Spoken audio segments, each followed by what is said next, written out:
오늘 함께 은혜 나누실 말씀은 에스라 5장 3절부터 17절까지 말씀입니다. 다 함께 한 목소리로 합독하겠습니다. 그때에 유브라데강 건너편 총독 다뜨네와 스달보스네와 그들의 동관들이 다 나와 그들에게 이르되 누가 너희에게 명령하여 이 성전을 건축하고 이 성곽을 마치게 하였느냐 하기로 우리가 이 건축하는 자의 이름을 아뢰었으나 하나님이 유다 장로들을 돌보셨으므로 그들이 능히 공사를 막지 못하고 이 일을 다리오에게 아뢰고 그 답장이 오기를 기다렸더라. 유브라데강 건너편 총독 다뜨네와 스달보스네와 그들의 동관인 유브라데강 건너편 아바삭 사람이 다리오 왕에게 올린 글의 초본은 이러하니라. 그 글에 일렀으되 다리오 왕은 평안하옵소서. 왕께 아뢰옵나이다.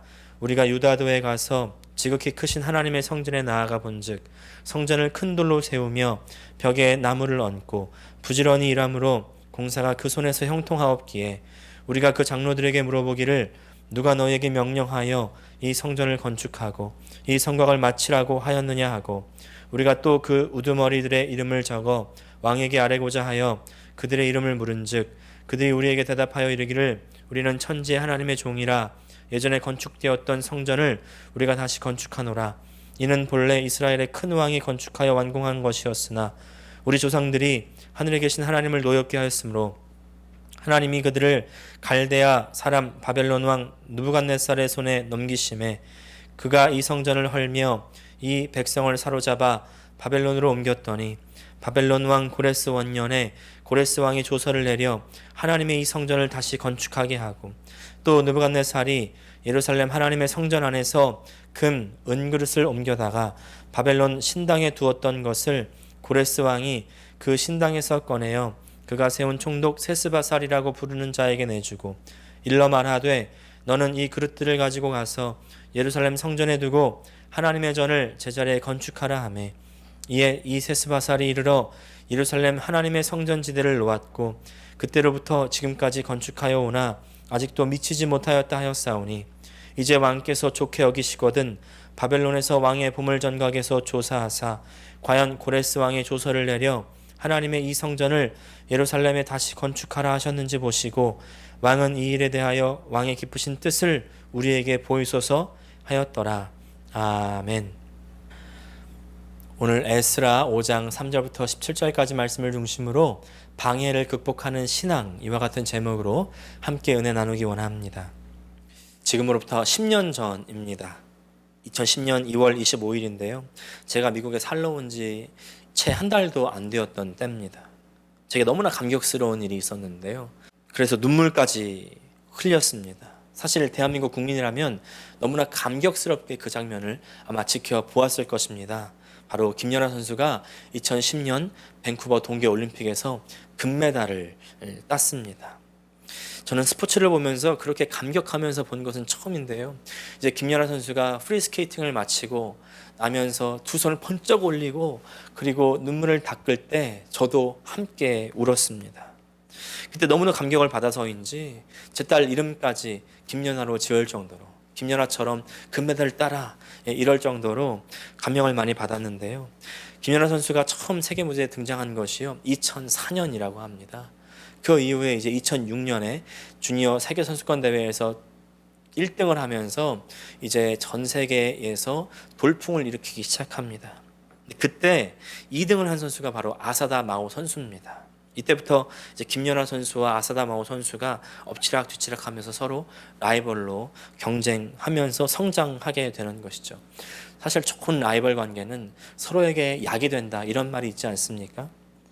근데 잘 모르고 볼 때는요, 서로 아름답게 경쟁하면서 성장하는 줄 알았는데 알고 보니까 그 이면에 엄청난 방해와 공작이 있었다는 것을 최근에 알게 됐습니다. 처음 주니어 시절에 아사다 마오 선수와 함께 이제 소속사에 소속이 되어 있었습니다. 근데 아사다 마오 선수는 너무나 많은 지원을 받는에도 불구하고 이 김연아 선수는요, 이 돈이 없어서 스케이트도 잘 구비하지 못할 정도로 지원을 잘 받지 못한 겁니다. 그렇게 잘하면서 그러나 여전히 연습으로 모든 상황을 이겨나가죠. 이제 시니어가 된 이후에 본격적인 경쟁을 시작하게 되는데 조직적인 방해도 있었다는 것을 알게 됐습니다. 그 당시에 이제 전 세계 빙상연맹 ASU 테크니컬 위원회 위원장이 일본인 이 하라마츠 준코라는 분이 있었는데 김연아 선수의 편파 판정을 하도록 한 정황들이 드러나게 된 겁니다. 뭐냐면 예를 들어서 똑같은 점프 동작을 함에도 불구하고 김연아 선수는 감점을 받고 아사다마오 선수는 가산점을 받습니다. 또 이제 이 아사다마오 선수가 주력으로 하는 기술이 트리플 악셀이라는 기술이 있었는데 이 트리플 악셀 가산점을 엄청나게 높여버린 겁니다. 근데 그 당시에 트리플 악셀을 쓰는 선수는 아사다마오 선수밖에 없었다는 거예요. 아사다마오 선수만 특혜를 보게 된 것이죠. 그뿐만이 아닙니다. 심사위원들이 이 친일본 성향의 심사위원들로 바뀐 일도 있었고요. 또 일본 선수들이 김연아 선수의 연습을 방해하는 그런 영상도 찍힌 일이 있습니다.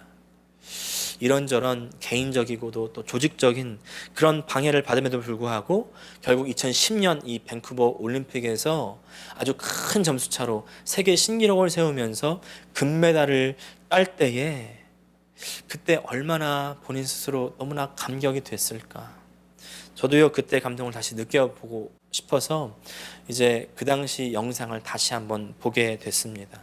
다시 보면서 그때는 들리지 않았던 이 해설위원의 말이 제 귓가에 깊이 들어오게 된 겁니다. 그 당시에 이제 NBC 해설위원회 이렇게 말하는데요. 여기까지 올라오는데 많은 어려움이 있었을 겁니다. 그러나 김연아 선수가 경쟁을 좋아해서라든지 혹은 1등을 하고 싶어서 여기까지 이렇게 할 수는 없었을 겁니다. 오직 스케이팅을 좋아해서 스케이팅을 사랑해서 할 수 있었던 것입니다. 이렇게 얘기를 하는데요. 제 안에 깊이 깨달아지는 게 있는 겁니다. 아, 그렇구나. 아마도 김연아 선수가 메이저 무대 데뷔하고 나서 이 선수 생활 내내 많은 견제와 방해를 받았을 텐데 이 선수가 견제나 방해에만 집중했다면 여기까지 올라오지 못하지 않았을까. 스케이팅을 정말 사랑하니까 이렇게 버티고 또 연습하고 승리할 수 있지 않았을까. 이런 생각이 든 겁니다. 그러면서 우리의 삶에도요 많은 방해들이 있죠. 특별히 우리 신앙생활 가운데 많은 방해들이 있습니다. 지금 이렇게 모일 수 없는 그런 상황들, 또 계속돼서 번지는 그런 코로나에 대한 걱정들, 또 나를 오해하는 사람들이 있고 나에 대한 이상한 소문을 퍼뜨리는 사람도 있고요. 도대체 나의 신앙생활을 어떻게 해야 되나 그렇게 할 때에 그때 나에게 오는 그런 방해에만 신경을 쓰다 보면 그 문제에 파묻혀서 빠져나올 수가 없게 되는 것이죠. 그러나 그때 가장 중요한 것은요, 내 문제 상황에 신경 쓰는 것이 아니라 오직 본질은 하나님을 사랑하는 것, 하나님을 바라보는 것 아니겠습니까? 하나님을 사랑하고 하나님께 집중할 때에 하나님 한 분만 바라보면, 하나님을 찾으면 그 모든 문제 상황 가운데서 내가 건져주고 내가 너에게 위로하고 격려하고 힘을 주고 너를 책임져 주겠다, 너를 살려주겠다. 그것이 바로 하나님의 약속입니다. 아모스서 5장 6절 보니까 너희는 여호와를 찾으라 그리하면 살리라. 할렐루야. 오늘 본문도요 바로 온갖 방해에 직면한 이 유다 백성들이 그 방해를 극복하는 내용이에요. 중단되었던 이 성전 건축이 다시 드디어 시작이 되었습니다. 근데 여전히 방해가 끊이지 않습니다. 강쪽 서편의 이 총독인 다뜨네가 간섭을 시작하게 된 겁니다. 당시 페르시아의 상황을 우리가 좀 알 필요가 있는데요. 굉장히 혼란스러운 전국이었습니다. 그래서 이 총독이 생각할 때에 이 성전 건축을 마치면, 성곽 건축을 마치면 이 백성들이 반란을 일으키지 않을까, 그렇게 염려를 한 것입니다. 그래서 이 당시 유다 지도자들에게 와서 이렇게 말하는 것이죠. 누가 너에게 명령해서 이 성전을 건축하고 성곽을 마치게 하였느냐. 이제 그때에 이 스룹바벨과 예수아가 답변을 보냈고 그 답변을 토대로 보고서를 다리오 왕에게 올리는 것이 바로 오늘 우리가 읽은 6절부터 17절까지의 말씀입니다. 언뜻 보면요, 이 총독이 그냥 유다 백성들을 고발하는 내용으로만 치부하고 넘어갈 수 있는데, 사실 여기에 유다 사람들이 어떻게 자신들에게 들어오는 이 방해를 극복해 나갈 수 있었는지에 대한 아주 중요한 인사이트가 있습니다. 이 사람들이 어떻게 이 방해를 극복했는지 그것들을 살펴보면서 우리 신앙생활에도 계속해서 들어오는 그 방해를 어떻게 이겨나갈 수 있는지, 극복할 수 있는지 함께 나눠보기를 원합니다. 첫 번째는요, 우리 신앙생활의 방해는 의심으로부터 시작된다는 것입니다. 다뜨네와 스탈보스네와 그의 신하들이 이렇게 물어봅니다. 3절 말씀입니다. 그때에 유브라데강 건너편 총독 다뜨네와 스탈보스네와 그들의 동관들이 다 나와 그들에게 이르되 누가 너에게 명령하여 이 성전을 건축하고 이 성곽을 마치게 하였느냐 하기로. 다뜨네와 그의 신하들이 이 수룹바벨과 예수아에게 나와서 누가 이러고 하라고 했어? 이렇게 물어볼 때에, 물론 당연히 이 고레스 왕이 시킨 것이 너무나 확실하지만 혹시 속으로 이거 뭐가 잘못됐나? 문제가 생겼나? 이 고레스 왕의 명령에 뭔가 착오가 생겼나? 아니면 하나님 말씀에 뭔가 문제가 생겼나? 확신이 순간 사라지고 의심이 찾아오게 되지 않았겠습니까? 혹시 이런 적 없으십니까? 아무리 우리가 확신하는 일이라 할지라도 그 확신하는 일을 누가 옆에서 물어볼 때 너 정말 맞아? 정확해? 확실해? 그렇게 물어보면요, 아무리 확신하는 일을 할지라도 맞나? 정말인가? 그렇게 의심이 찾아오지 않습니까? 그것이 우리의 본성 아닙니까? 저 이 구절을 읽는데요, 문득 아담과 이 하와의 타락 사건이 떠오르는 겁니다. 에덴 동산 중앙에 있는 이 아담과 하와에게 뱀의 모습을 한 사탄이 찾아왔습니다. 그러면서 하나님이 참으로 너에게 모든 나무의 열매를 먹지 말라 하시더냐, 이렇게 다시 되묻는 것이죠. 사탄이요, 정말 확실한 이 하나님 말씀을 의심하게 만드는 것입니다. 정말 하나님이 그렇게 말했어? 확실해? 거기서부터 의심하게 만들고, 그리고 거기서부터 우리들의 비극이 시작되는 것이죠. 지금 어떤 사람이 혹은 어떤 문제 상황이 나에게, 우리에게 정말 하나님 계신 건 맞아?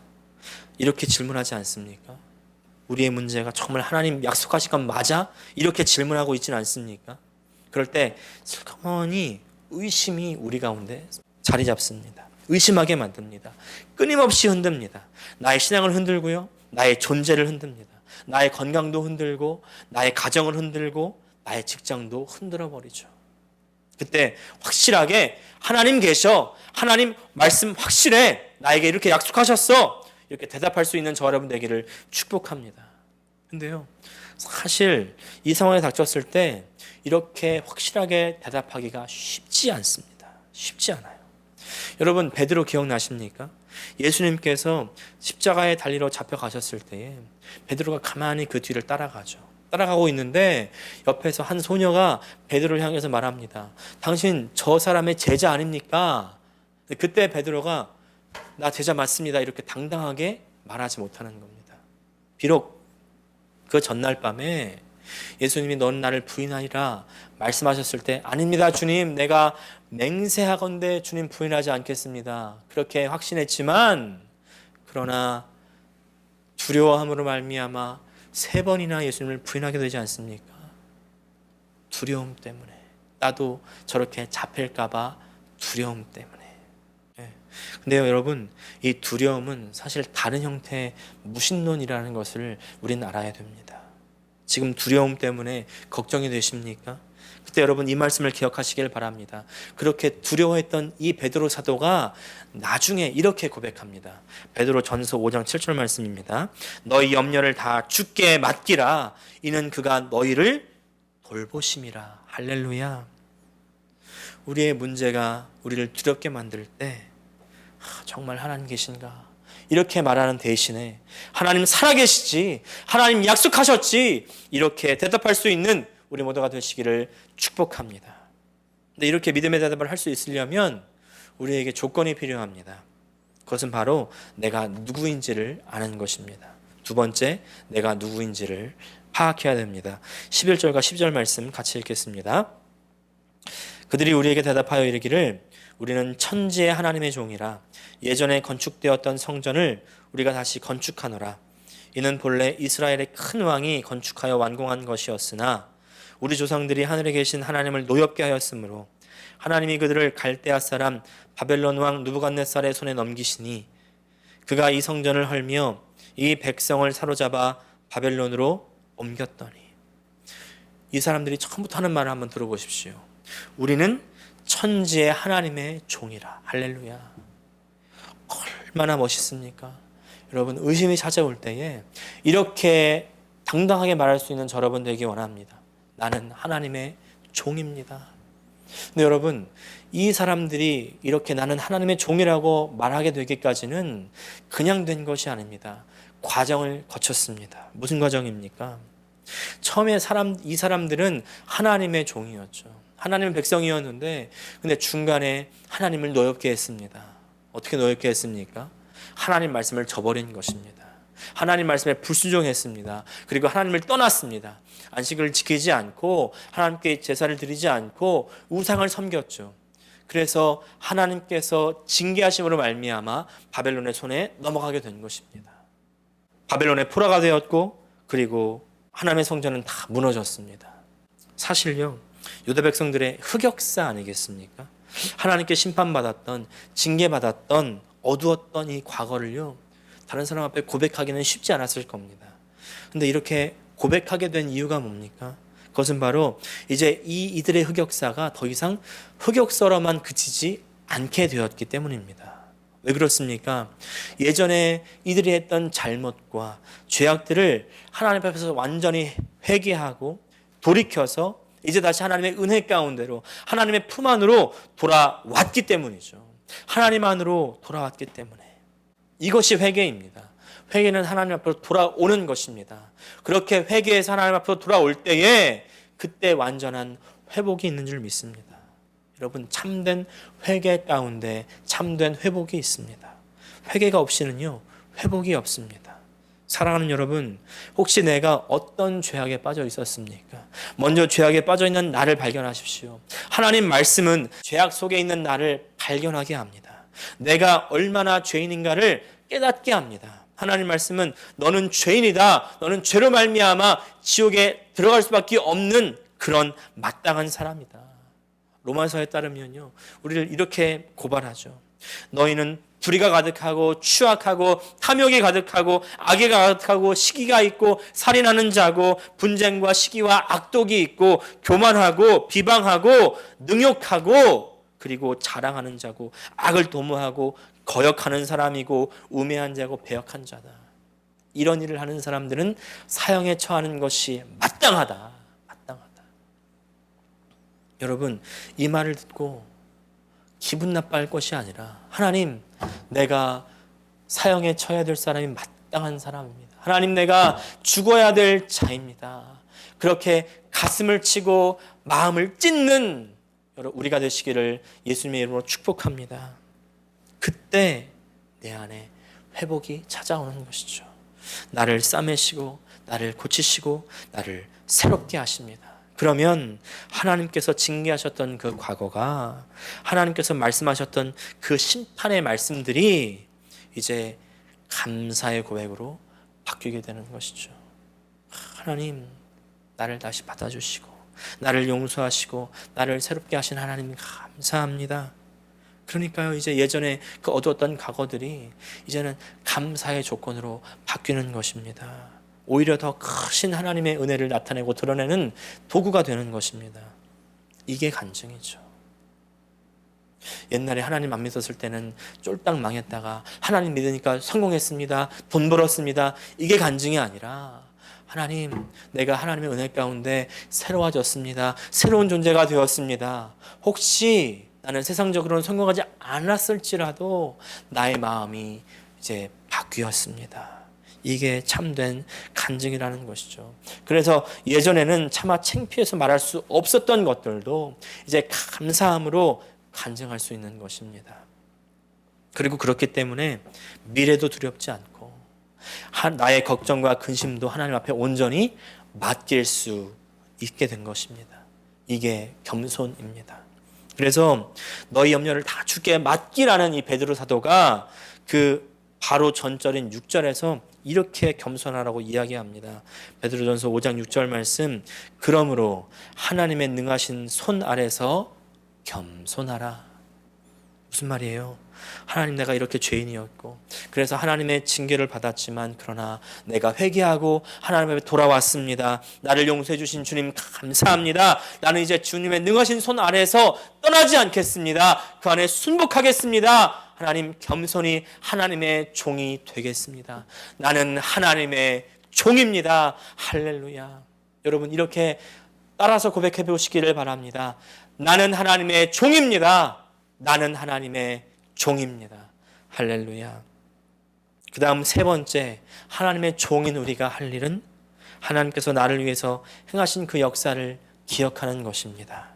하나님께서 우리에게 베푸신 그 은혜, 그 사랑, 그의 손길을 더듬고 기억하는 것입니다. 13절부터 15절까지 말씀 같이 읽겠습니다. 바벨론 왕 고레스 원년에 고레스 왕이 조서를 내려 하나님의 이 성전을 다시 건축하게 하고, 또 느부갓네살 왕이 예루살렘 하나님의 성전 안에서 금, 은그릇을 옮겨다가 바벨론 신당에 두었던 것을 고레스 왕이 그 신당에서 꺼내어 그가 세운 총독 세스바살이라고 부르는 자에게 내주고 일러 말하되, 너는 이 그릇들을 가지고 가서 예루살렘 성전에 두고 하나님의 전을 제자리에 건축하라 하매, 자, 유다 백성들은요, 이 모든 일들이 다 페르시아의 고레스 왕이 시작하고 주도했던 것임을 명확하게 밝힙니다. 고레스가 우리에게 자유를 주었고, 고레스가 친히 칙령을 내려서 성전도 짓게 했고, 또 창고를 개방해서 빼앗겼던 그 성전의 기물들을 되돌려 주었습니다. 이렇게 말합니다.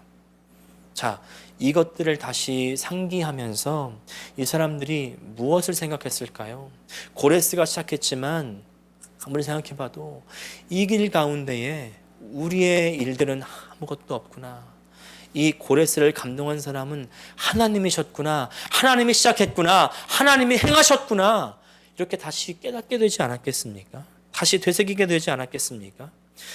우리가 70년 동안 이 바벨론의 이 제국 압제 가운데에서 정말 벗어날 수 없었는데, 암울한 미래밖에 없었는데, 그러나 하나님의 강권적인 역사로 우리를 자유케 하시고 성전도 짓도록 이렇게 인도해 주셨구나. 할렐루야. 하나님의 역사 찬양합니다. 하나님께서 여기까지 이렇게 인도해 주셨는데 미래도 인도해 주시겠지. 이렇게 자신감을 갖지 않았겠습니까? 우리 신앙생활에 방해가 찾아오고 문제가 찾아왔을 때, 시험이 찾아왔을 때 우리가 해야 할 일이 바로 이것입니다. 하나님께서 나에게 주셨던 그 은혜, 예전에 나에게 행하셨던 그 구원의 역사, 하나님의 그 은혜의 역사를 기억하시고 되짚어 보는 것입니다. 하나님께서 이때 나를 이렇게 일으켜 주셨었지, 이렇게 나를 이렇게 보호해 주셨지, 또 이렇게 나를 인도해 주셨지, 나를 이렇게 치료해 주셨지. 여러분, 지난 날을 돌아보세요. 하나님의 은혜, 하나님의 손길 아닙니까? 하나님께서 지금 내가 당면한 이 문제도 해결해 주시고 피할 길을 여시고 또 필요한 도움도 허락해 주실 것입니다. 할렐루야. 그래서 이런 찬송가가 있잖아요. 세상 모든 풍파 너를 흔들어 약한 마음 낙심하게 될 때에 내려주신 주의 복을 세어라. 주의 크신 복을 내가 알리라. 받은 복을 세어보아라. 크신 복을 내가 알리라. 받은 복을 세어보아라. 주의 크신 복을 내가 알리라. 할렐루야. 받은 복을 세어보시기 원합니다. 하나님의 역사를 알게 될 것입니다.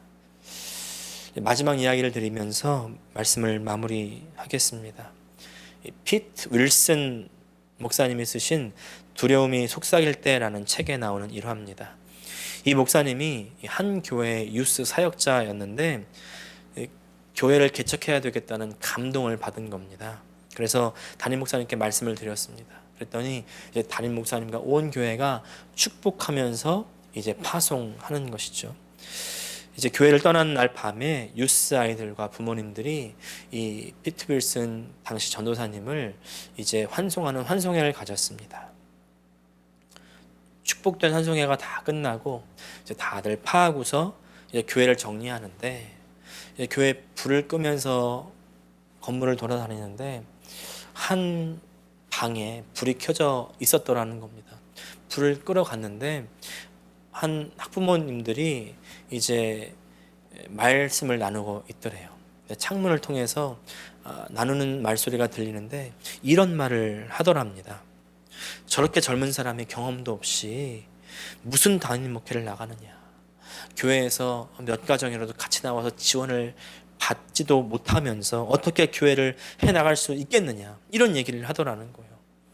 젊은 전도사였던 이분이 너무나 두려운 마음이 들어서 자기 차로 가서는 막 울었답니다. 울면서 하나님 나 어떡해요, 막 그렇게 기도하게 되지 않았을까요? 어느 순간 성령께서 이렇게 말씀하시는 것 같더랍니다. 사람들 말 듣고 그만둘래? 아니면 내 말 듣고 따라올래? 두렵지만 그러나 하나님께 엎죽고서 눈물로 기도하면서 이렇게 고백했다는 겁니다. 하나님, 두렵지만 하나님 따라가겠습니다. 하나님 말씀에 순종하겠습니다. 이렇게 이제 내시빌 테네시에서 교회를 개척하신 이분이요, 크로스 포인트 교회라는 교회를 개척했는데 지금은 매주 7,000명 이상 모이는 아주 은혜로운 교회로 성장했다는 것입니다. 여기서 우리가 받는 교훈이 뭘까요?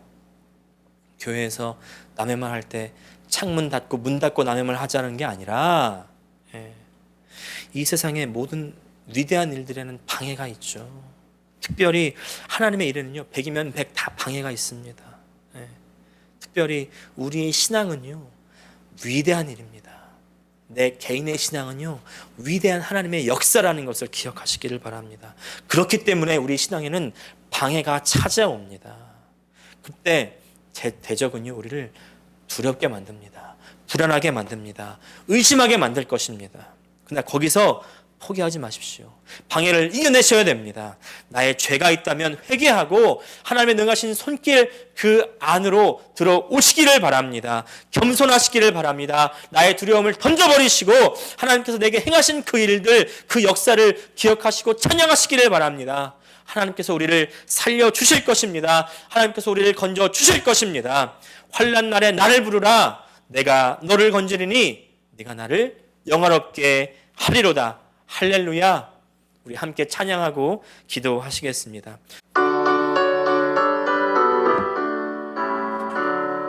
세상 모든 풍파 너를 흔들어 약한 마음 낙심하게 될 때에 내려주신 주의 복을 세워라. 주의 크신 복을 내가 알리라. 받은 복을 세어보아라. 크신 복을 내가 알리라. 받은 복을 세어보아라. 복을 내가 알리라. 세상 근심 걱정 너를 누르고 십자가를 등에 지고 가갈 때 주가 내게 주신 복을 세어라. 두려움 없이 항상 찬송하리라. 받은 복을 세어보아라. 크신 복을 내가 알리라. 받은 복을 세어보아라. 주의 크신 복을 내가 알리라. 세상 곳에 너의 앞길 막을 때 주만 믿고 낙심하지 말아라. 천사들이 너를 보호하리니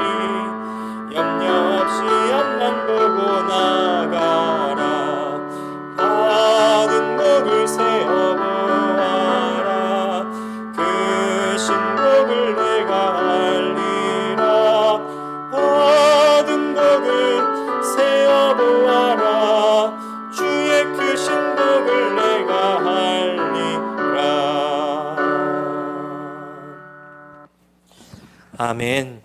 하나님 아버지 감사합니다. 오늘 우리에게 복 주신 하나님의 역사를 기억하기를 원합니다.